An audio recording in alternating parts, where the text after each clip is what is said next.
Fitness वाली बहू। चंद्रनगर गांव में सुगना अपने बेटे रमन के साथ रहा करती थी।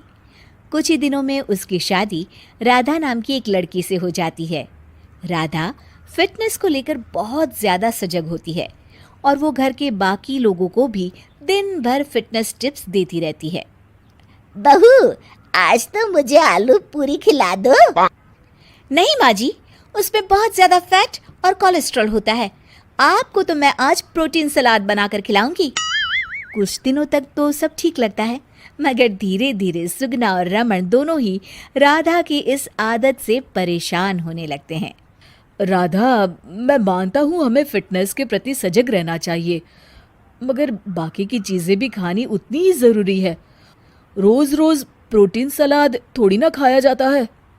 आपको तो खुद तला फला खाना है। माँ जी का तो आप बस बहाना बना रहे हो।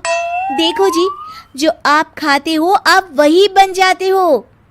अरे मुझे ये सब ज्ञान मत दो राधा। मैं बस ये कहने की कोशिश कर रहा हूँ कि हर चीज़ खानी ज़रूरी होती है। तेल और घी भी खाना ज़रूरी होता है एक मात्रा में। खैर, तुम नहीं समझोगी। कुछ दिनों बाद तीज आने वाली होती है और सुगना अपने दोस्तों के लिए तीज पार्टी रखती है। अरे बहू, आज तीज है और मैंने कुछ सहेलियों को खाने पर बुलाया है। कुछ अच्छा सा उन सब के लिए पकाना। ठीक है माँ जी। शाम को सुगना की सब दोस्त आ जाती हैं। सुगना सबको अपनी बहू से मिलवाती है। अरे वाह सुगना, तुम्हारी बहू तो बहुत ही खूबसूरत है। सिर्फ खूबसूरत ही है या गुनी भी?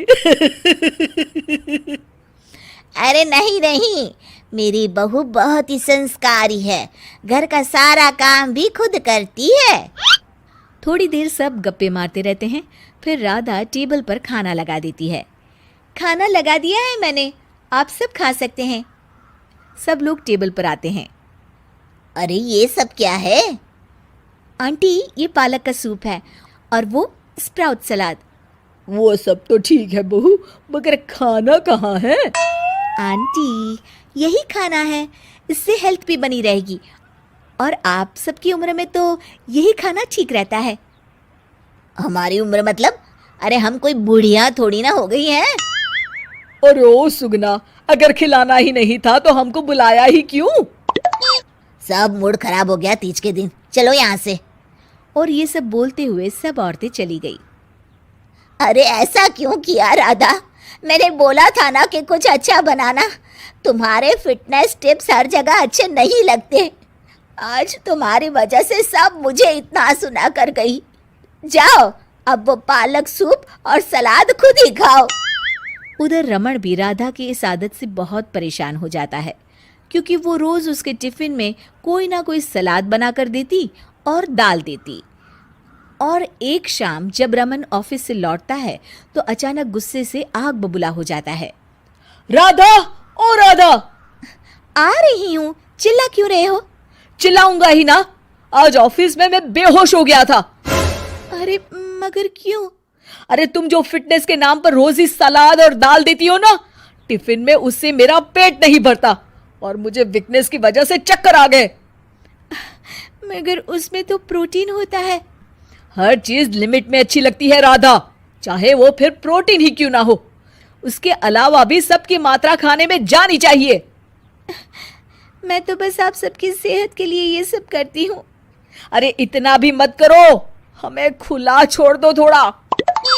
थोड़े दिनों बाद एक दिन जब सुगना मंदिर से लौटकर आ रही होती है तो अचानक से गिर जाती है और उसकी सब उंगलियां और हाथ पैर जोर से अकड़ जाते हैं। कुछ लोग मिलकर उसे घर छोड़ जाते हैं।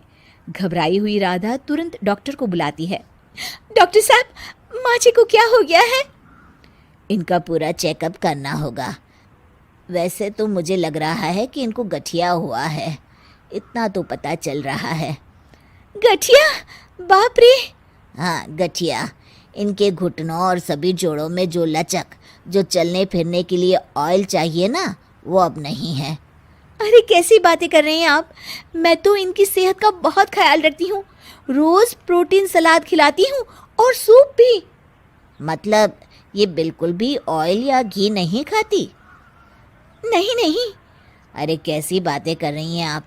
खाने में एक मात्रा में घी या ऑयल का होना बहुत ही आवश्यक होता है। अगर वो पेट में नहीं जाएगा तो जोड़ों में जो ग्रीस होता है वो खत्म हो जाता है। ओह, ऐसा क्या डॉक्टर? माँ जी ठीक तो हो जाएंगी ना? हाँ हाँ, हो जाएगी। थोड़ी देर बाद रमन भी ऑफिस से आ जाता है। क्या हुआ माँ? कुछ नहीं बेटा, बस ऐसे ही गिर गई थी। ये सब मेरी गलती की वजह से हो रहा है, मुझे माफ कर दीजिए आप दोनों। राधा रमन को सब कुछ बताती है। I am sorry Raman. अति हर चीज की बुरी होती है राधा, इसलिए मैं तुमको बार बार बोला करता था। तुम्हारी फिटनेस के प्रति जागरूकता अच्छी लगती है, लेकिन शरीर में हर तरह की प्रोटीन जाना भी जरूरी है। जी, आप बिल्कुल सही कह रहे हैं, मुझे माफ़ कर दीजिए। मैं अपने हाई क्लास फ्रेंड के दिखावे और बहकावे में आ गई थी। मैं दोबारा ऐसा कभी नहीं करूँगी और माँ जी का ख्याल डाइट चार्ट के मुताबिक ही रखूँगी। ये हुई ना बात। अब मेरे लिए आज अपने हाथों से देशी घी के गर्मा गर्म आलू के पराठे बना दो, तो ही मैं माफ करूंगा तुम्हें। लीला जी अपनी बहू को आज फिर आंगन में खड़े होकर डांट रही हैं। अरे क्यों री? सिया तुझे मना किया है ना मिसेस गुप्ता से बात मत किया कर। तू बच्ची है, अभी तुझे नहीं पता कि किससे कैसी बातें करनी है। वो मिसेस गुप्ता इधर की बात उधर करने में 2 मिनट भी नहीं लगाती। चुगलखोर कहीं की। तेरी बचकानी बातें 2 की 4 बनाकर सबको सुनाती फिरेगी। इतने में बाबूजी भी आ जाते हैं आंगन में। अरे चिल्ला क्यों रही हो? बहुत समझदार है, जानती है सब कैसे किससे क्या बात करनी है। अरे तुम्हें नहीं पता कुछ।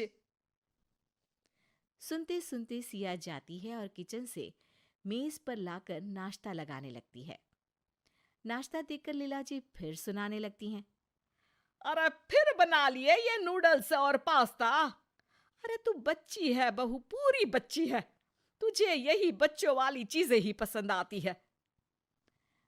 बाबूजी वही नाश्ता देखकर खुश हो जाते हैं और झट से बैठकर खाना स्टार्ट कर देते हैं। अगले दिन शाम के वक्त सिया छत से कपड़े लाकर कुर्सी पर रखकर पड़ोस वाली मीरा आंटी की आवाज सुनकर उनसे तड़का लगाने के लिए मीठा नीम लेने चली जाती है, क्योंकि लीला जी को करी में मीठे नीम का तड़का बहुत पसंद है। पर कपड़े कुर्सी पर देख लीला जी को मौका मिल जाता है असली तड़का लगाने का। सिया के वापस आते ही लीला जी फिर से शुरू हो जाती हैं।